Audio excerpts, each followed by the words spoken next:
Hello everyone, this is my review of this drone with a 1080p camera for adults and children. This drone comes with a nice carrier case so you can have all your components in one place.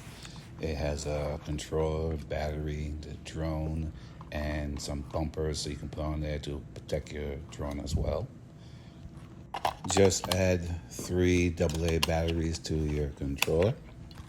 Charge up your battery, then add it to the back of your drone. Unfold your drone arms.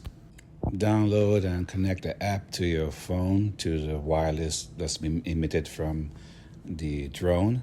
As you can see, it's looking through the camera on the drone right there. As I move the drone around, you can see the camera is being transmitted there, so you can use that. And you're good to go. You're ready to start flying your drone around and go exploring and see what's out there. I hope this